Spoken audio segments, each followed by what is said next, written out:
स्वतंत्रता दिवसाच्या निमित्तानं कळमना पोलीसतर्फे आयोजित केलेल्या कामांची माहिती आज कळमना पोलीस स्टेशनचे निरीक्षक गोकुळ महाजन यांनी पत्रकारांशी बोलताना दिली। आज 15 ऑगस्ट 2024 या रोजी स्वातंत्र्य दिनानिमित्त आपण जो कार्यक्रम घेतला त्या कार्यक्रमामध्ये सकाळी आपण झेंडावंदन, त्यानंतर विविध कार्यक्रम आपल्या कळमना हद्दीमध्ये घडले। विविध ठिकाणी आमचे अधिकारी जाऊन त्यांनी झेंडा फडकवलेला आहे। त्याचबरोबर पत्रकार मंडळी तसेच इतर सामाजिक कार्यकर्ते, समाजसुधारक असे बरेचसे झेंडावंदनाच्या वेळेस आपल्या समक्ष हजर होते।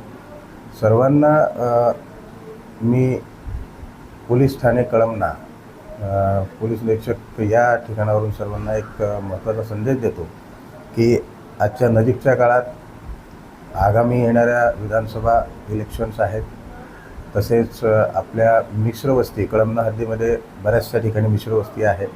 त्या सगळ्या लोकांना माझं स्वातंत्र्य दिनाच्या निमित्ताने सर्वांना शुभेच्छाही देतो। त्याचबरोबर सर्वांना एक विनंतीही करतो की सर्वांनी आपल्या क्षेत्रामध्ये शांतता व सुव्यवस्था कशी राहील याबाबत आपण काम करायचं आहे। तसंच कुठलीही अनुचित प्रकार घडला तर त्याला तात्काळ पोलिसांना आवाहन करायचं आहे, पोलिसांना माहिती द्यायची आहे। तसेच आपसी समझौता भाईचारा जर आपण समाजात ठेवला, एकमेकांना सहाय्य केलं, मदत केली, ईर्ष्या न बाळगता, तर कदाचित बराचसा क्राईम हा कमी करू शकतो।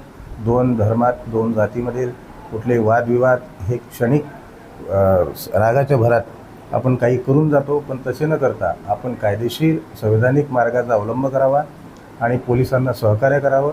सर्वात आधी पोलिसांना माहिती द्यावी आणि पोलिसांच्या माध्यमातून आपले प्रश्न सोडवावे। हे सर्वांना मी आग्रहाची विनंती करतो आणि सर्वांना पुनश्च स्वातंत्र्य दिनाच्या शुभेच्छा सर्वांना देतो। यावेळी त्यांनी सर्व जनतेला स्वतंत्रता दिनाच्या शुभेच्छा दिल्या। तसेच सामाजिक स्तरावर शांती व सौख्य बाळगण्याचे आवाहन देखील दिले। जनमत लाईव्ह न्यूजसाठी नागपूरमधून रजत पंडित यांची रिपोर्ट।